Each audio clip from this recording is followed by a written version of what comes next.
The limo door swung open, and two little boys in matching suits ran out, turning every head on the red carpet. Then Amara stepped out, her black dress catching the lights like a million tiny stars. The crowd went silent. At the top of the stairs, Alexander, the powerful CEO who once told her she'd never belong in his world again, froze as the twins ran straight into her arms. The crowd's murmur swelled like a tide, rising with each flash of the cameras. The boys' small shoes clattered against the polished marble as they reached Amara, clutching her legs with the kind of fierce, uncomplicated love only children could give.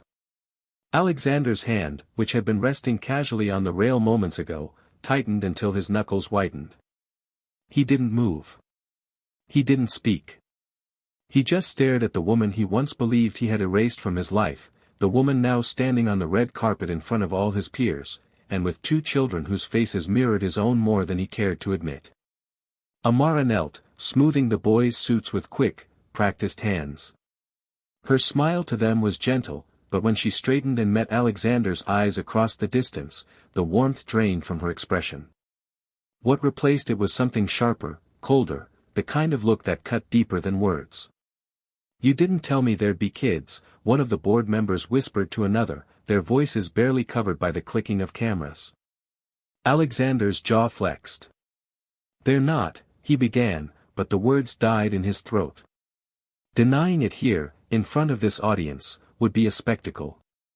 Amara took a step forward, the hem of her dress sweeping across the carpet like a shadow.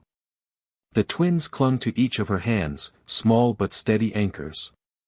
She didn't rush. Every movement was deliberate, her heels clicking in measured rhythm, echoing in the hushed air. At the base of the stairs, she paused. "Alexander," she said, her voice carrying just enough for those nearest to hear. "Smooth. Controlled. Dangerous. It's been a long time. A long time." The understatement curled between them like smoke. Alexander descended the first few steps, his expression schooled back into something cool, almost amused. "It has," he said. His gaze flicked briefly to the boys. "You've been busy." A flicker of something, irritation, amusement, pain, crossed Amara's features, too quick for most to catch. "Life has a way of filling itself," she replied. Cameras popped again, catching every shift in posture, every micro-expression. The PR team he'd hired to control this evening's optics was probably already in meltdown. This event was supposed to be a flawless celebration, the launch of his company's new global headquarters, the evening that would cement Alexander Cole as not just a CEO but a cultural icon. And yet here she was, uninvited in spirit if not in fact, turning his night into a stage he couldn't control. "Shall we go inside?" His tone was light, but his eyes were not. Amara glanced at the grand double doors behind him, then at the gathering crowd. "Lead the way." They walked in, not side by side but not far apart, the twins between them. The flashbulbs followed, the murmurs trailing like ghosts into the opulent lobby.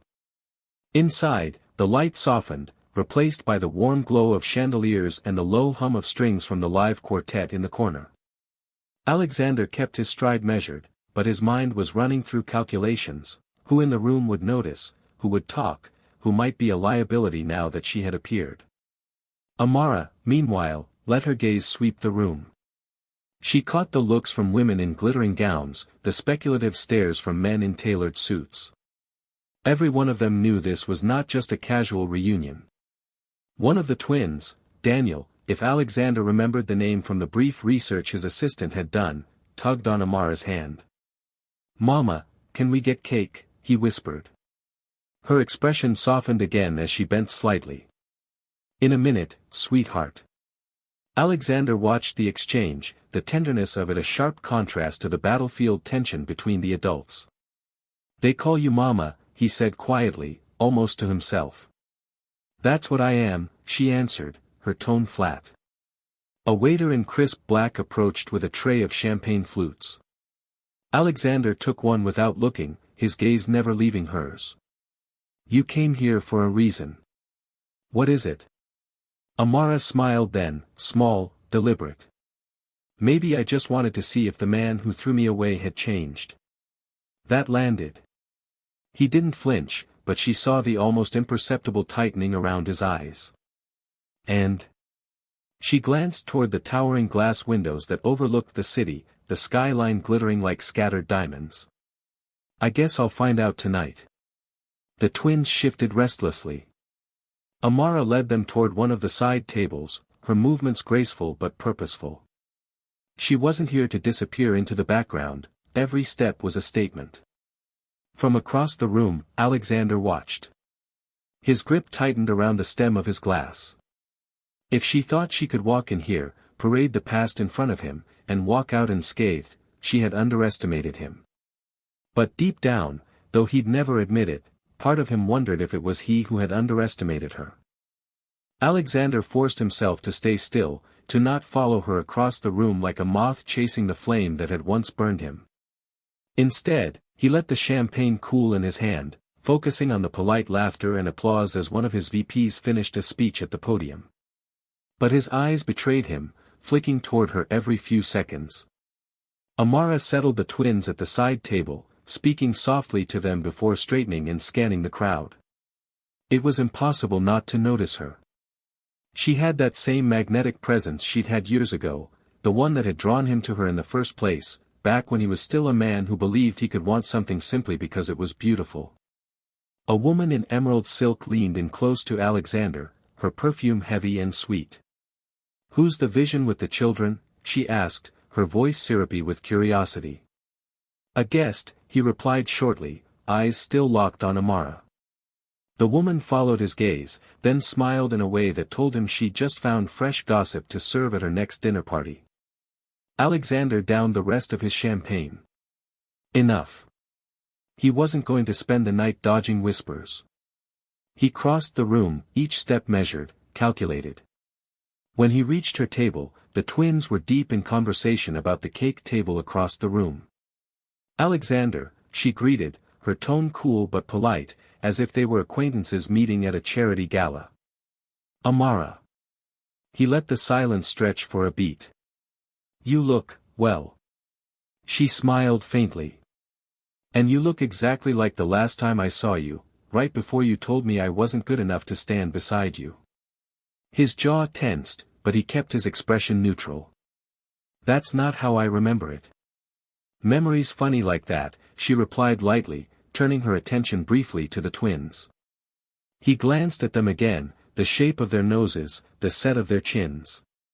It was like looking into a mirror he didn't want to acknowledge. "They're yours," he said, though the question in his tone was obvious.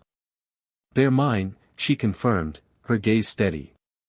"And their father?" Her lips curved just slightly. "Wouldn't you like to know?" That landed sharper than any insult. Before he could answer, Daniel hopped up from his chair. "Mama, cake now?"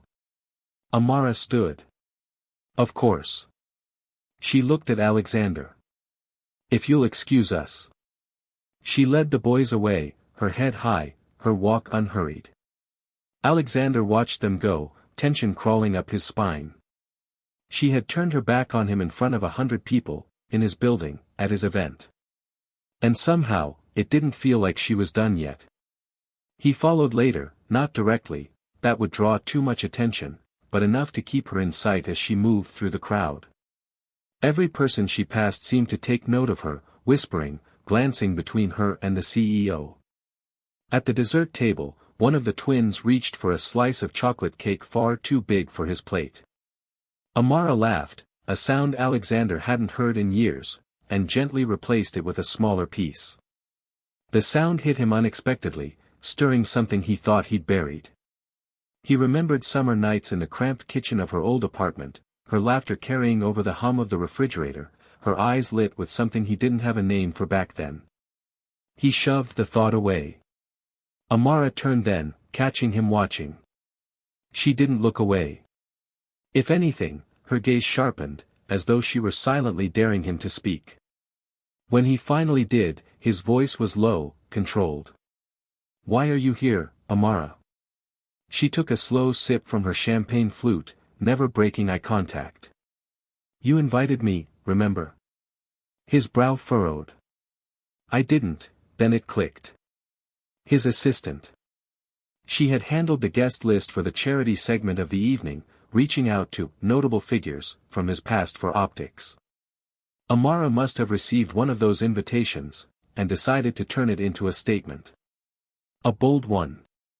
You could have just sent a polite decline, he said. I could have, she agreed. But where's the fun in that? Before he could respond, the event coordinator tapped the mic, calling everyone's attention for the presentation of the evening's award. The lights dimmed, and Alexander was forced to return to his seat near the front. But his mind wasn't on the speeches or the applause.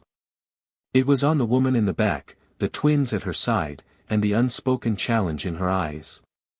When the applause ended and the lights came back up, he was already moving toward her again. This time, there would be no polite small talk. But as he approached, one of the boys spotted him and tugged on Amara's sleeve. She leaned down to hear whatever was whispered in her ear, and then, she laughed again. Not a mocking laugh, but the kind that twisted something tight in his chest. It was then he realized, she wasn't here to cause a scene. She was here to remind him of something he'd lost. And judging by the way the twins clung to her hands, he wasn't sure if he'd ever get it back. Alexander stood there for a moment, watching the three of them as if they were behind glass. Untouchable. For all his power, all the influence he commanded in this building, he couldn't seem to close the space between them without feeling smaller. He hated that feeling. The crowd began to drift toward the grand dining hall as the servers prepared for the next course. The hum of conversation filled the space, but all Alexander could hear was the echo of Amara's laughter in his head. She gathered the twins, straightening their jackets as they prepared to move with the flow of guests. One of them, the quieter one, Daniel, he thought, glanced up at him. The boy's eyes, a sharp blue-green, were unmistakable. The same as his own. Alexander's breath caught for half a second. Amara noticed. Her lips curved into something that wasn't quite a smile, more like a warning. Then, without a word, she turned away and walked toward the dining hall, the boys at her side, her head held high as though she owned the place. He stood there, his fists curling at his sides. She was making a statement without uttering a single syllable, showing him that she could walk into his world, command its attention, and walk out untouched. But something told him she wouldn't walk out. Not yet. And as he followed her into the hall, his mind churned with a single, dangerous thought. If she was here to teach him a lesson, he was going to make sure it wasn't one she'd forget. The dining hall glittered under the chandeliers, every table draped in white linen and crowned with towering crystal vases. Waiters in black and white moved like clockwork, filling glasses and placing gleaming plates in front of the guests. Amara and the twins were seated near the center, their table already drawing glances and whispers. Across the room, Alexander occupied the head table, positioned perfectly to see her without appearing obvious. He watched her lift a fork, cut into the delicate appetizer in front of her, and smile faintly at something one of the boys said. She seemed at ease. As if she belonged there more than most of the people in the room. And that made him angrier than it should have. Halfway through the course, Alexander rose from his seat. The conversations around him dimmed slightly, the subtle ripple that always came when the most powerful man in the room decided to move. He crossed the polished floor to Amara's table. Enjoying yourself? His voice was smooth, but under it, there was an edge only she would hear. She looked up at him without missing a beat. The food is excellent. His gaze slid to the twins, who were too busy with their plates to notice the tension between the adults. Do they know? Her fork paused for half a second before she resumed eating. Know what, Alexander? You're playing games, he said softly, leaning in just enough for his words to reach her ears alone. Why are you really here? She set her fork down and dabbed the corner of her mouth with the napkin. Then she met his gaze head-on. You invited me to your celebration. I thought I'd return the favor, by showing you what I've built without you. A flicker of something raw flashed across his eyes before he masked it again. Without me? Or in spite of me? Her lips curved in a faint smile that didn't reach her eyes. Does it matter? He straightened, his jaw tightening. You think walking in here with them will rattle me? You've forgotten who you're dealing with. She tilted her head slightly. No, Alexander. I remember exactly who you are. That's why I'm here. Before he could reply, one of the twins tugged at her sleeve. Mama, can we have dessert now? Amara glanced at her son, her expression softening again. In a bit, baby. Then she looked back at Alexander. If you'll excuse us, I have more important company tonight. It wasn't the words that hit him hardest, it was the fact that she meant them. By the time dessert was served, the tension at their table had spread. Guests were watching the two of them the way people watched the start of a storm, knowing something was about to break. Amara's laughter rang out again when one of the boys smeared a bit of icing on her cheek. Alexander's chest tightened at the sound, and he hated that it still had that effect on him. When the speeches began, he saw his chance. He slipped away from the head table and intercepted her just outside the hall, near the quieter glow of the lobby chandeliers. You're not leaving yet, he said, his voice low but firm. She arched an eyebrow. Wasn't planning to. Why? We need to talk. Privately. Her eyes scanned his face, searching for a crack in the armor. About what? The boys? Or the fact that you don't like being reminded of the man you used to be? His voice dropped. Don't push me, Amara. She took a slow step closer, so close he caught the faint scent of her perfume, the same one she used to wear when she lived in his penthouse. Maybe you need to be pushed. For a moment, neither of them spoke. The air between them was thick, charged. And then, with a small shake of her head, she stepped back. I'll talk. But on my terms. What terms? You'll find out. She turned and walked away, leaving him standing there with more questions than answers. And for the first time in years, Alexander realized he wasn't the one in control. Dinner wound down with the kind of polished ease only money could buy. The clink of crystal, the low hum of conversation, and the soft music created a perfect backdrop, at least for anyone not locked in the silent battle unfolding between Alexander and Amara. The twins were enjoying their desserts, oblivious to the way their mother's eyes occasionally drifted toward the head table. Not lingering. Not longing. Just, measuring. Alexander, for his part, spent the remainder of the meal fielding questions from investors and board members, but his answers were clipped, his attention elsewhere. He was accustomed to controlling a room, to bending its energy toward him, yet tonight, somehow, she was the axis everything seemed to spin around. When the waitstaff began clearing plates, the MC announced the start of the evening's networking hour, in the adjacent lounge. Guests began filtering out in small clusters, voices rising as the wine and champagne loosened the atmosphere. Amara rose from her table, guiding the boys toward the lounge doors. Alexander intercepted her near the threshold. I'm not finished with you, he said under his breath. Her eyes held his without flinching. That's your problem, not mine. He stepped closer, lowering his voice so only she could hear. You've made your point. Now tell me what you really want before I have you escorted out. A flash of fire lit her gaze. Try it. See how the press enjoys their headline tomorrow morning, CEO throws mother and children out of charity gala. His jaw clenched. She knew exactly which strings to pull. You're playing a dangerous game, Amara. She smiled faintly. The difference is, I know the rules now. One of the twins tugged her hand, looking up at Alexander. Mama, is this the man who? Eat your dessert, Amara said quickly, guiding the boy toward a quiet corner with a low table of pastries. Alexander's curiosity sharpened. Who what? Her gaze snapped back to him, steel in her voice. You don't get to know everything anymore. For a man used to having every answer, the words landed harder than any accusation. They ended up in the lounge's far corner, shielded somewhat from the crowd by a row of tall plants and the hum of conversation.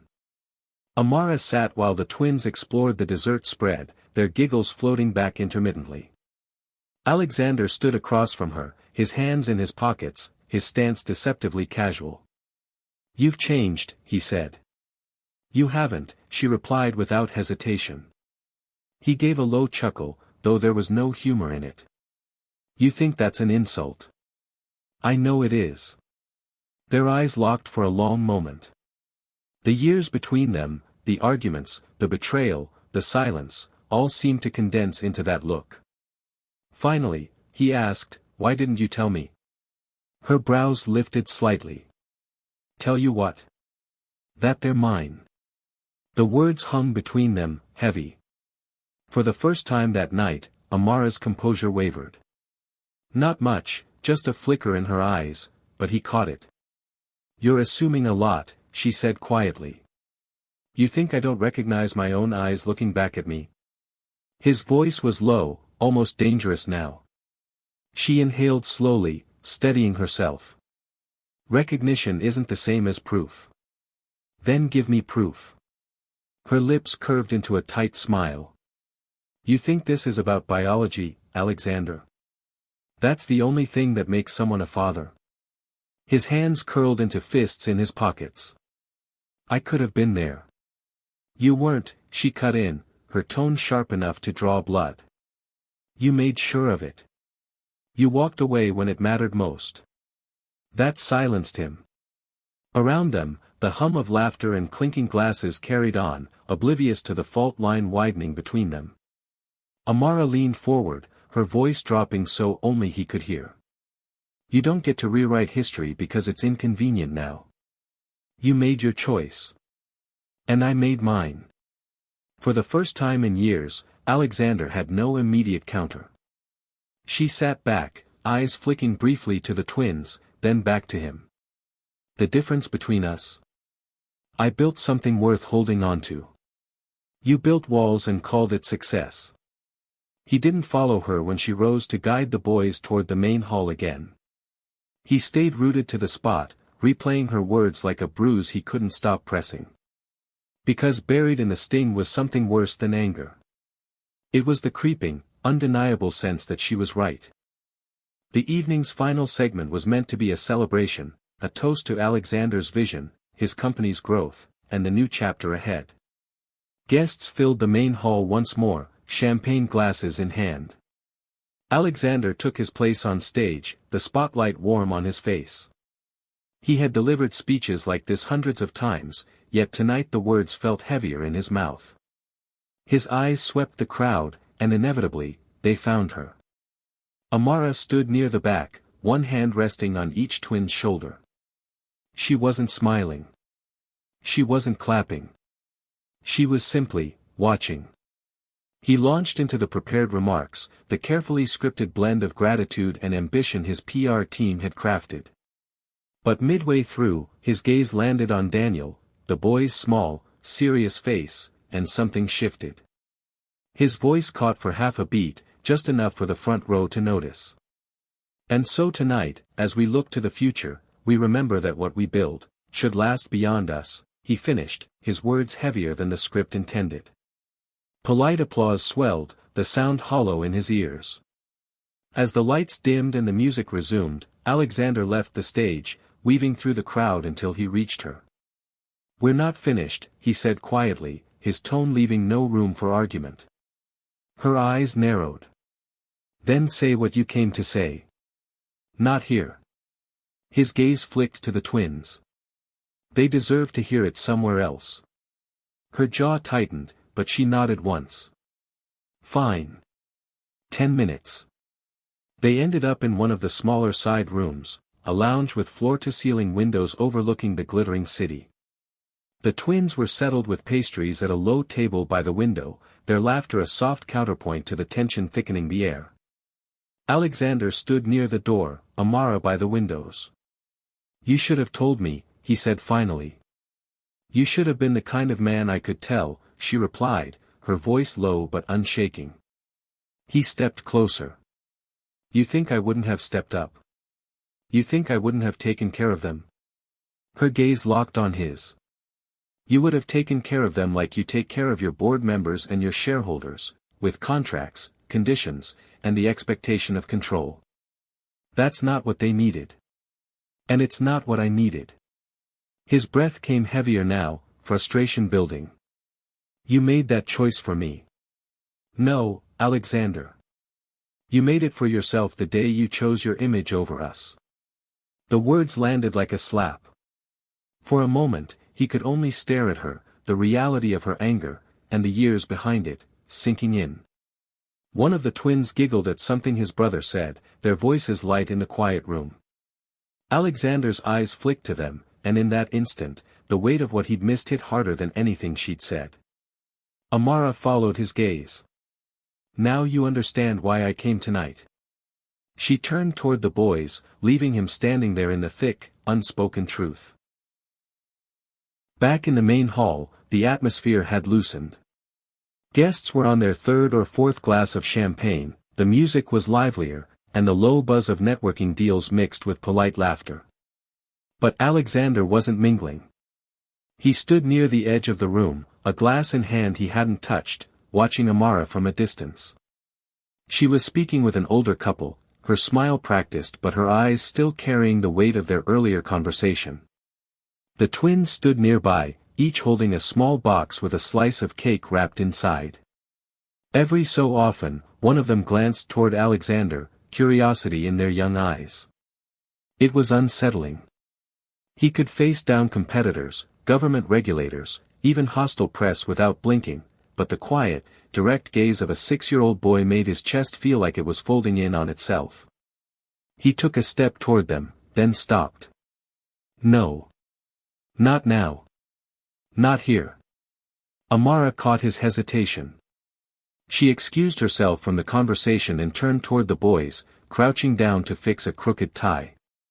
Her movements were deliberate, her attention anchored on them, but she could feel him watching. She had expected him to press harder, to corner her into some private negotiation.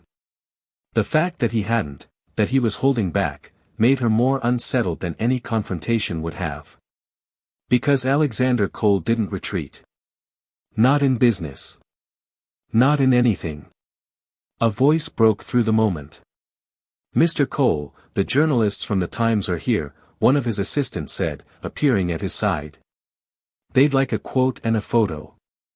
Alexander's gaze slid past her toward Amara again. She was gathering the twins, clearly preparing to leave. He should have let her go. That was the smart move, less mess, less press risk, less of, whatever this was threatening to become. But he heard himself say, tell them to wait. He crossed the hall just as she was slipping her clutch over her shoulder. Leaving already? Her expression was calm, her voice even. The boys have had enough for one night. They can stay a little longer. They've had enough, she repeated. Amara. She stepped closer, lowering her voice. This isn't your decision anymore, Alexander. You don't get to set the terms of when I leave or stay. His lips pressed into a thin line. So you just vanish again? Her eyes narrowed. You mean like you did? For a moment, they stood so close that the rest of the room fell away, the music, the laughter, the camera flashes. The years of unresolved tension between them filled the space instead, heavy and unyielding. One of the twins tugged her sleeve. Mama, I'm tired. Alexander's gaze softened involuntarily, but Amara noticed it. Exactly, she said, turning to guide them toward the doors. She expected him to let her walk out. Instead, his voice stopped her mid-step. You owe me a conversation, Amara. She turned halfway, meeting his eyes over her shoulder. No, Alexander. I owe you nothing. Then she walked out, the boys at her side, leaving him in the center of the glittering room with a hollow space he hadn't felt in years. But she didn't get far. On the curb outside, the valet informed her that the limo driver had stepped away briefly, some issue with the vehicle. She and the twins waited near the entrance, the chill of the night brushing against the bare skin of her shoulders. Inside, Alexander saw her through the glass doors. He could have turned back to his guests. Could have let her leave when the car returned. Instead, he headed for the exit. When he stepped outside, the boys spotted him first. One whispered something to his brother, and both stared openly. Amara stood between them and Alexander, her arms loosely crossed. "You're persistent," she said quietly. "You're impossible to ignore," he replied. The valet returned with the limo, its sleek black frame gleaming under the streetlights. Alexander's gaze lingered on the twins before moving back to her. "I'll see you again before you leave the city." She didn't agree. She didn't disagree. She simply opened the car door, helped the boys inside, and disappeared into the dark interior. The limo pulled away, taillights glowing red as it merged into the traffic. Alexander stood on the curb, the night air biting against his skin, watching until it vanished. And for the first time in years, he realized the feeling building in his chest wasn't anger. It was fear. Fear that if he let her go again, this time, she might never come back. The next morning, Amara woke to the muted hum of city traffic outside her hotel suite. The twins were still asleep, tangled in the mess of blankets on the other bed, their soft breathing the only sound in the room. She slipped quietly into the small sitting area, a cup of coffee warming her hands, and stared out at the skyline. She had planned to leave the city by evening. One night was enough to deliver her message, enough to remind Alexander she existed beyond the shadow of his empire. But fate, as always, had a different agenda. Her phone buzzed on the coffee table. Unknown number. She hesitated, then answered. "Ms. Johnson," a brisk voice said. "This is Lisa, Mr. Cole's assistant. There's been a situation." Amara's grip on the mug tightened. "What kind of situation?" "It involves the gala last night. A journalist snapped photos of you and the boys. They're already circulating, and certain outlets are speculating about a connection to Mr. Cole. We're trying to get ahead of it." Amara closed her eyes briefly. "And this concerns me because, Lisa continued, the board wants Mr. Cole to make a public statement. He believes it would be better if you and the boys were with him when he does. To control the narrative." Amara's laugh was short and sharp. "Control the narrative. Of course. Ms. Johnson, this is urgent. Mr. Cole has arranged a car to pick you up in 30 minutes. Please be ready."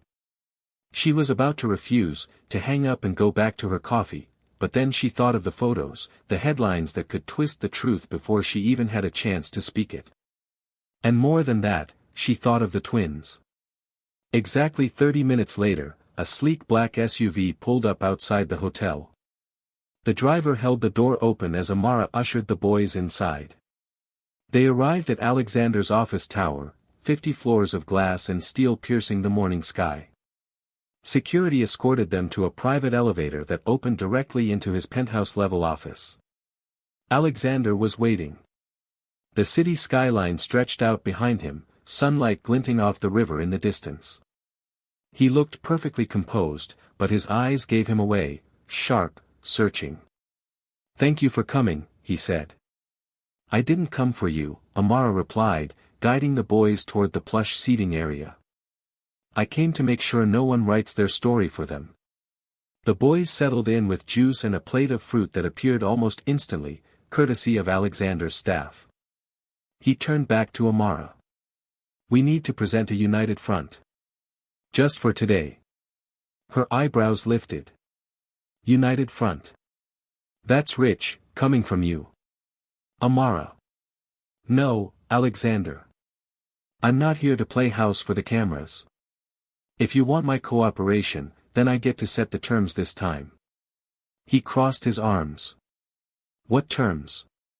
"We tell the truth." His jaw tightened. "Not all of it belongs in the press."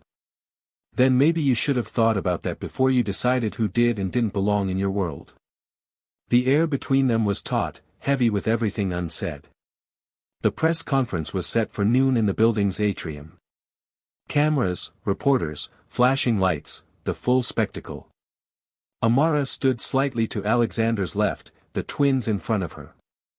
As the questions began, the reporters zeroed in.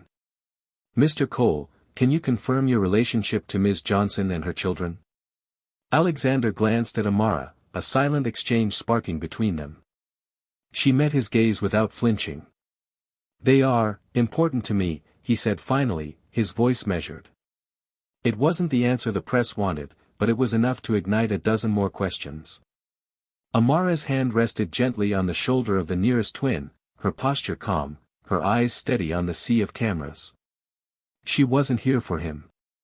She was here to show the boys that she could stand in any room, even his, and own it. When the conference ended, the building's private exit was swarming with reporters. For security, Alexander insisted they wait in his office until the crowd dispersed. Which meant, for the first time in years, they were in the same space with no event, no audience, no distractions, just the two of them, the twins, and a long afternoon ahead. Forced proximity. No escape. The boys were sprawled on the leather sofa in Alexander's office, a streaming cartoon playing on the massive wall screen. Their small laughter occasionally broke the silence, a sharp contrast to the tension hanging between the adults. Amara stood near the floor-to-ceiling windows, watching the city breathe and move far below. Alexander leaned against the edge of his desk, hands in his pockets, eyes on her. "You're quieter than I remember," he said finally. She didn't turn. "Maybe you just never listened." He pushed off the desk, taking a slow step toward her. "I listened. I just didn't always like what I heard." A humorless laugh escaped her. "No, you liked the version of me who agreed with you. The version who didn't challenge your perfect image. Is that what you think I cared about? My image?" She finally turned, her eyes locking on his. "It's not what I think, Alexander. It's what I know. Every decision you made back then was about appearances. About control." He took another step closer. "And you think you were easy to control? I wasn't. That's why you left." The truth of it landed between them like a stone, neither willing to admit how deep it cut. One of the twins wandered over, holding a model car from the display shelf near Alexander's desk. "Is this yours?" the boy asked, wide-eyed. Alexander crouched to his level. "It was my father's, actually." The boy ran his fingers over the polished metal. "It's nice." Alexander's voice softened. "He used to tell me it reminded him to keep moving forward. Even when things got hard." Amara watched the exchange quietly. For a moment, she saw the man she had once loved, not the CEO, not the strategist, but the person beneath all that steel. The boy smiled, then carried the car back to the sofa. Alexander stood slowly, his gaze finding hers again. "You're good with them," she said reluctantly. His expression shifted, not pride exactly, but something closer to longing. "I should be. I missed enough." The afternoon stretched on. A tray of sandwiches and fruit appeared, courtesy of Alexander's assistant. The boys ate while trading stories with each other, occasionally pulling Alexander into their chatter. At one point, the quieter twin, Daniel, asked, "Mama, can we come back here again?" Amara hesitated. "We'll see." Alexander caught the flicker of hesitation in her eyes, and his chest tightened. "You're afraid I'll take them from you," he said when the boys had wandered out to the adjoining terrace to explore the view. She crossed her arms. "Shouldn't I be?" His voice dropped, firm but not unkind. "That's not why I want to be in their lives." "Then why?" "Because they're mine. And because I don't want to miss any more of their lives than I already have." She studied him for a long moment. Wanting and deserving are two different things. He didn't argue. He just nodded slowly, as if filing her words away for later. When his assistant finally came in to say the press had cleared from the exits, it was almost dusk. The city lights were beginning to glow against the purple wash of the sky. "I'll have the driver take you wherever you're staying," Alexander said. "We're fine," she replied. He stepped closer, his voice low enough for only her to hear. "This isn't over, Amara. I don't care how many years have passed, I'm not letting it end here." She held his gaze for a heartbeat, then turned toward the twins. "Come on, boys." They gathered their things and headed for the elevator. Alexander stood in the doorway, watching them go, that same unfamiliar feeling tightening in his chest. For the first time in years, he wasn't sure what his next move should be. And that uncertainty scared him more than any boardroom battle ever could. The call came 2 days later. Amara was at the hotel desk, arranging for an early breakfast before taking the twins to the aquarium, when the concierge handed her the phone. "Miss Johnson? It's Mr. Cole. I have a proposition." She almost laughed. "That's never ended well for me." "This one's different," he said. "It involves dinosaurs." An hour later she found herself and the twins standing in front of the city's Natural History Museum. Alexander was there, hands in his coat pockets, looking, for once, like any other man waiting to meet friends, not the CEO who owned half the skyline. The twins ran ahead to him without hesitation. "Are there real dinosaur bones?" one asked. "Bigger than you can imagine," he said with a smile that surprised even himself. "Come on. I've got us a private tour." The morning passed in a blur of laughter and wide-eyed wonder. Alexander lifted the boys so they could see into the tallest displays, answered their rapid-fire questions, and even let them drag him into the build-your-own fossil workshop. Amara watched from a few steps behind, her heart tugging in directions she didn't want to acknowledge. During a break they sat in the museum cafe. The boys were busy with chocolate muffins, leaving Amara and Alexander at opposite ends of the small table. "You're good with them," she said quietly. His eyes softened. "I'm learning. Fast." She hesitated, then added, "They like you." He smiled faintly. "Do you?" Her gaze met his, steady but unreadable. "That's more complicated." They finished the tour in the gemstone gallery, where the twins pressed their faces to the glass, marveling at the colors. Amara stood beside Alexander, close enough that their shoulders brushed. "Remember Paris?" he asked suddenly. She glanced at him. "The trip you canceled?" "No," he said, a faint smile tugging at his lips. "The one we took before everything fell apart. You bought that ridiculous purple scarf at the market and wore it every day." She chuckled despite herself. "It wasn't ridiculous. And it kept me warm." He turned toward her slightly. "I still have it." The words caught her off guard, warmth blooming in her chest before she could stop it. When the tour ended, the twins begged to have lunch together. Amara hesitated, but Alexander offered, "There's a small Italian place nearby. No press. Just us." Against her better judgment, she agreed. The meal was easy, easier than she expected. The boys filled the space with chatter. Alexander asked about their favorite books, and at one point Amara found herself laughing. Really laughing. For a moment, it felt almost like the life they might have had. Outside the restaurant, the afternoon sun broke through the clouds, washing the street in gold. Alexander held the door for her, and as she stepped out, his hand brushed hers. Neither pulled away immediately. It wasn't a promise. It wasn't forgiveness. But it was something. The warmth of that afternoon didn't last long. The next morning, Amara woke to her phone buzzing non-stop. Dozens of missed calls, unread messages, and one notification that made her stomach drop. Breaking news. Alexander Cole seen with mystery woman and twins, secret family? She scrolled through the article. The photos were from the museum and lunch. The boys' faces blurred but still recognizable to anyone who knew them. The tone was vicious, speculating about scandal, hidden heirs, and betrayal of shareholders. Her heart pounded. This was exactly what she'd wanted to avoid.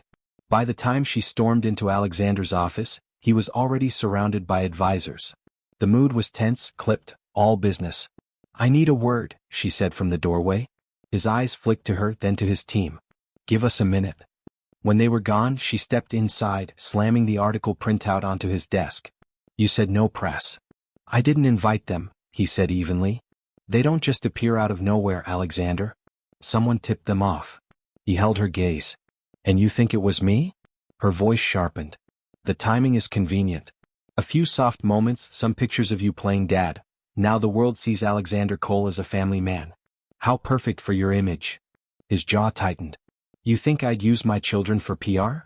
They're not your children, she snapped, the words out before she could stop them. The silence that followed was razor sharp.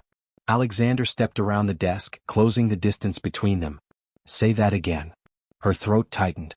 They've been mine for 6 years. I've raised them. Protected them. You weren't there. I wasn't given the chance. His voice cracked, the first crack in his composure she'd seen in years. You made sure of that. Because I knew exactly what your world would do to them, she shot back. And now I'm watching it happen in real time. A knock at the door interrupted them. It was Lisa, his assistant. The board is ready for you, sir. They've seen the coverage and they want answers. Alexander didn't move his eyes from Amara. I'll be there in 5. Lisa hesitated, then left. Amara took a step back. This is what you wanted all along, isn't it? Control. You'll say the right things, make the right promises, and by the time it's over, they'll be yours in every way that matters. His voice was low, dangerous. You think I'm your enemy, Amara? But I'm the only one who can protect them from what's coming. Her chest tightened. I don't need your protection, Alexander. And neither do they. She turned and walked out, her steps quick and certain. This time she didn't look back. That night, the twins noticed her silence at dinner.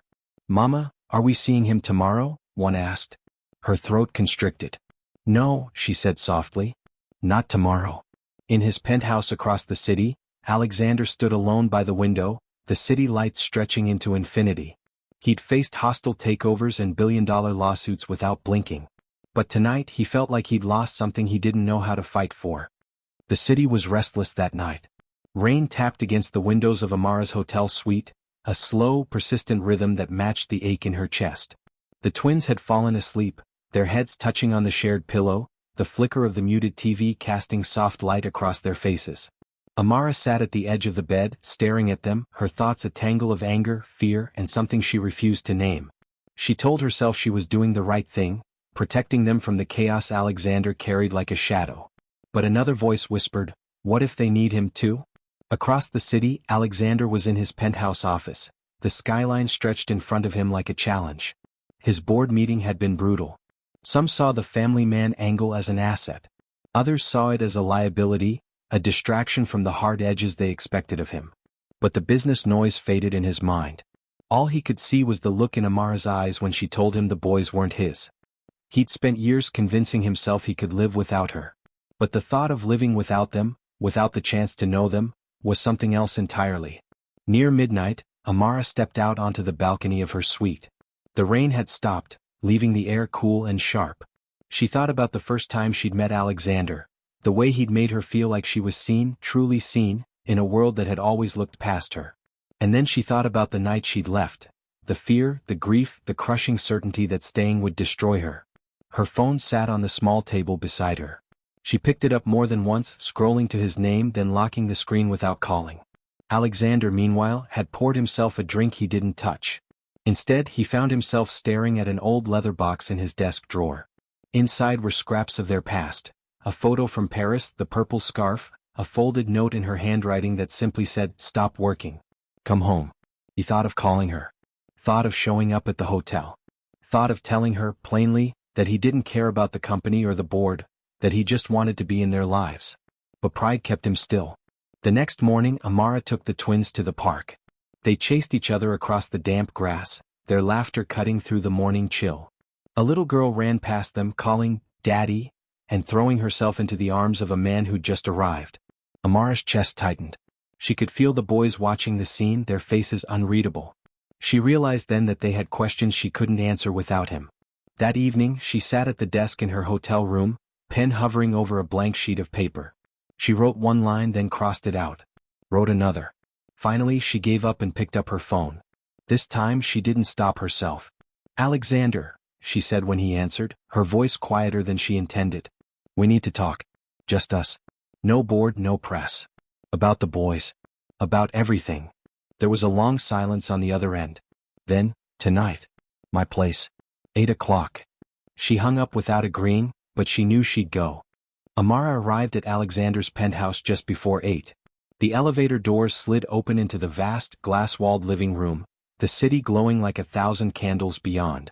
Alexander was waiting, no suit tonight, just a dark sweater and sleeves pushed up, as if he'd stripped away the armor along with the day's battles. They stood facing each other for a long beat. "You came," he said quietly. "You asked," she replied. He gestured toward the seating area, but she shook her head. "No. I don't want wine or food or small talk. I just want the truth." His jaw flexed.